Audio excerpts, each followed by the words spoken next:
All right. Good morning, everyone. Hope everyone is doing well. Today is Tuesday, January 14th, 2025. Meech the Money Honey here, giving you my commentary on the market outlook for today. Right now, we're looking at Bitcoin on the 4-hour chart.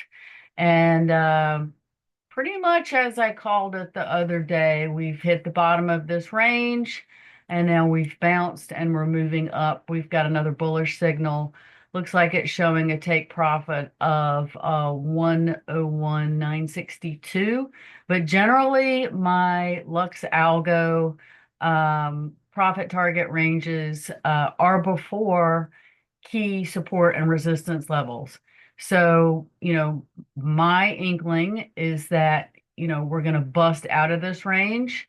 And that would really coincide with, or come close to coinciding with, a new administration taking office. So I would not be surprised at all if once this thing pops out of this range, we just keep on trucking. And that's where I'm looking at it. Could be around 120 or so for this next pop. Um, and then, we have some people take some profit and then we keep marching up. So that's what I'm expecting. I do have a different indicator on my charts because I wanted to see the moving average. This is a moving average zone indicator. And the way this thing works is when you see it pinch, um, then that means generally you may be changing direction. So if you look back here, I'll zoom in a little bit more, but you can see, our we hit the top of the zone. We actually went out of the zone and kind of followed this trend line. And then we started moving downward, and it coincided here with the bearish, not the strong bearish, but the bearish signal, and then we had the strong bearish here. But we pinched, came up a little bit, and then you can see we started going through this, downward moving average period here. But that's usually the way this thing works. But, when you're in a range, you want to see it like actually, like if we go back here, right? You want to see this thing pinch and then like the top lines launch forward. That's when we're actually gaining some traction and moving in one particular direction. But right now we just been kind of like, meh, just a little ripple here. We're trying to decide what the market's trying to decide what we're going to actually do. So we hit the bottom of this range. Now we're bouncing, and that seems to be generally what's going on in crypto today. So we're getting a little bit of that bounce. Let's take a look at the futures here. We're getting a little bit of a bounce yesterday from yesterday's sell-off. But just keep in mind that this week we have a ton of stuff that's going to cause more volatility with economic news. Let's see, at 8:30 we've got the producer price index coming out. Very volatile time to be in the market. So I would just maybe sit on the sidelines and watch for the market to take a direction. And then I believe we've got inflation data coming out tomorrow. Let's scroll down and take a look. Generally 8:30 or 10. Yeah. So we've got inflation data tomorrow, and then I believe jobless claims on Thursday. So on top of that, we also have some pretty big players reporting earnings this week. If you ever want to see what the earnings calendar looks like, and so you can avoid those pitfalls, go to Nasdaq.com and then find the earnings calendar.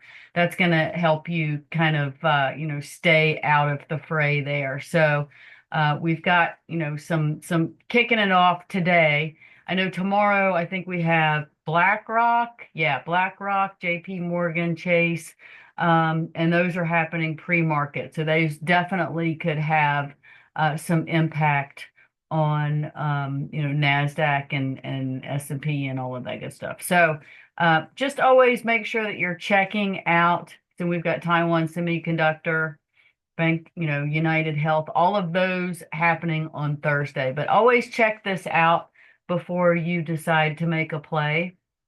You got to take all of these factors into consideration if you are looking at any of these larger cap stocks, because they will have a significant impact. So, we can click through and see what I'm looking on the 4 hour chart. Amazon still showing that super bearish signal. So just watch to see, if you're going to use this moving average indicator, you can kind of see where we're going with this. We are up a little bit pre-market, which is good news. But before I took any positions on this, I would want to see this top line on my moving average indicator, my zone moving average indicator, to start launching up. You want to see it scoop up before you go in and take another long position. Additionally, I'd probably like to see it move above maybe 225 before I was, ready to do that long position. So that just kind of gives you an idea about how this thing works. You can look at Facebook. We're still showing on the 4 hour chart that bearish signal. Things haven't switched. I'm a long-term swing trader. I mean, we can do day trading. And one of the Okay, so let me finish that thought. I usually look on the 4 hour chart before I go to the day chart to take my swing trades. And this kind of gives you an insight as to what is actually happening before we get to the day. So we haven't switched to a bearish signal on the day chart. Before I went all in on Meta, I would want to see a bullish signal show up on my 4 hour chart before I went with my original day swing trading plan there. But if you're curious about how to find day trades, you can always use a scanner. And I have sort of my preset. Da, da, da, da. I do small caps and I like to do gappers. So for me, I'm looking at the US market. I'm also looking at float or available shares. So one of the things that I like to, put in for my small caps is a float of 1 million to 10 million, a market cap below or equal to 300 million, a change greater than 10%. And you can specify your price range if you're doing stocks or options. And then sort it according to the pre-market change. Oh, let me go back. Descending. So Verify Me has already pre-market zorched up almost 32%. So we can take a look at this one. All right, and you're looking on smaller time frames if you're going to trade these things. So this is a day view. I would want to go down to a 1 minute view. And before I decided to get on this thing, we've got, of course, a bearish signal. And you're going to get more of these signals, if you're trading these on the smaller time frame. So just keep that in mind. But I'm looking for typically a bull flag before I'm deciding to get in. And a bull flag, all right, and this is not a bull flag. This is a flat top. So this is also a contender. And I just got a buy signal on NVIDIA. We'll take a look at that. But this is a contender to get in and see if this thing's going to go any further. Now, if I were going to enter this trade, I would like to see break out of the flat top, hold the resistance, and then keep on moving. Now, you can see what's happening right now on my 1 minute chart. We are falling out of the bottom of this. So this definitely would not be a contender, and it's showing a take profit down here. So we're round tripping this baby is what's going to happen. And what I mean by round trip is that you can see this is where it started. And remember, if you paid attention in statistics class, everything always reverts back to the mean. So we've ridden up, and now we're going to ride it all the way back down. So that would be a round tripper. So that would be a contender. That would be something that I would not want to take a look at. Now, we just got a signal on NVIDIA on our 4-hour chart. Let me find my NVIDIA. All right, I promise I am going to organize these things so that they're in alphabetical order. I just haven't been able to do it. So that said, a buy signal on a 4-hour. Let me look at my alerts here.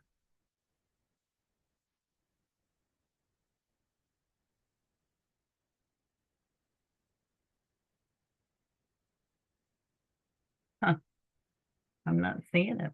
All right, let me go back to my hour. Uh, buy signal, buy signal. No, not seeing it. All right, so we'll just have to wait and see how this plays out. That's a 1-hour chart right there.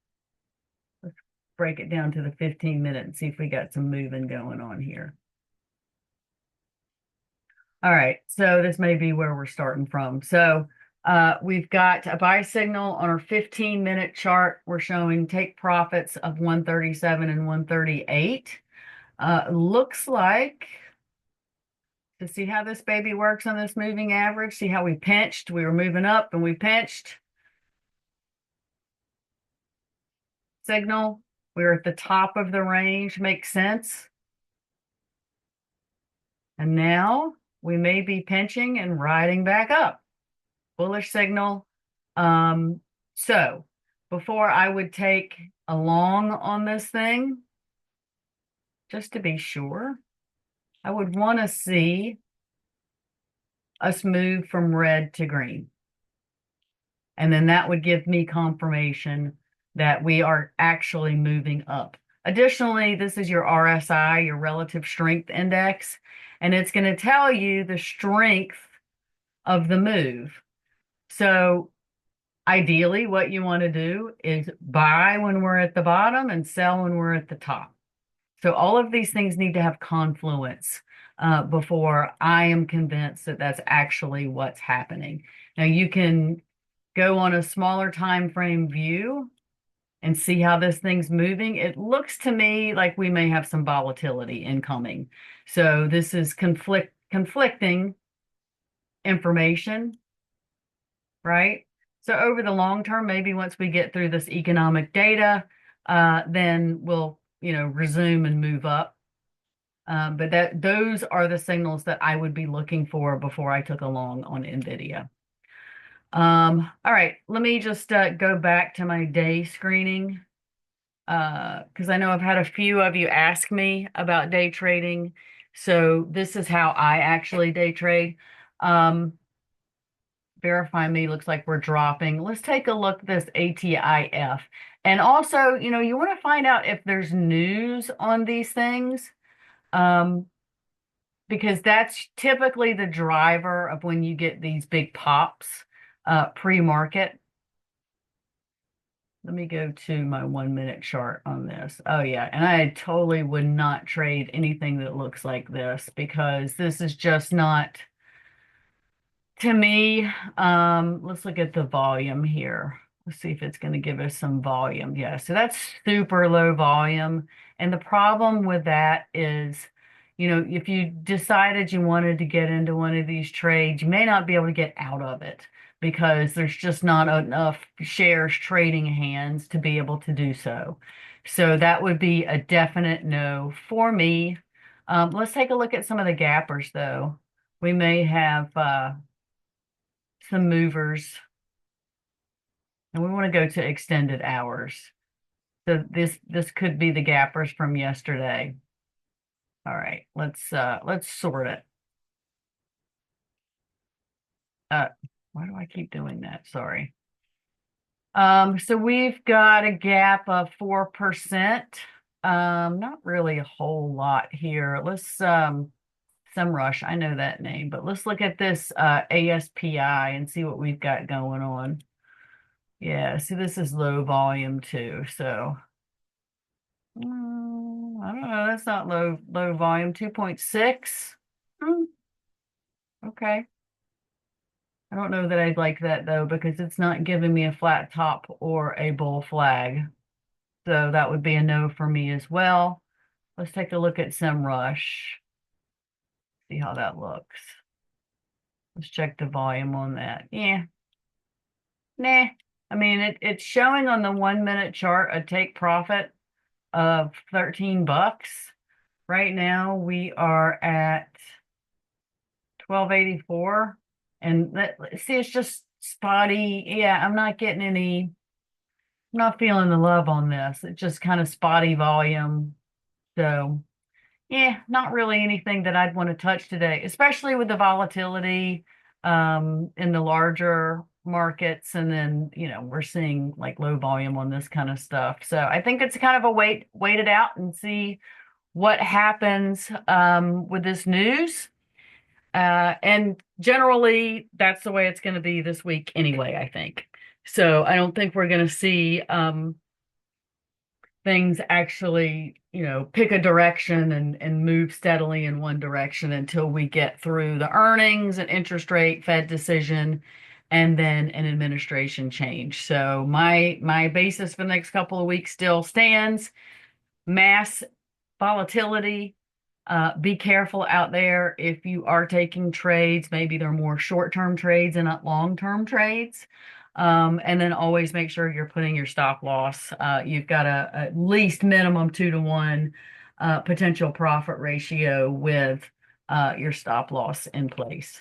But we'll talk more about that tomorrow. Thanks so much for joining me today. Stay safe out there. Happy trading, and we'll talk to you tomorrow. Take care.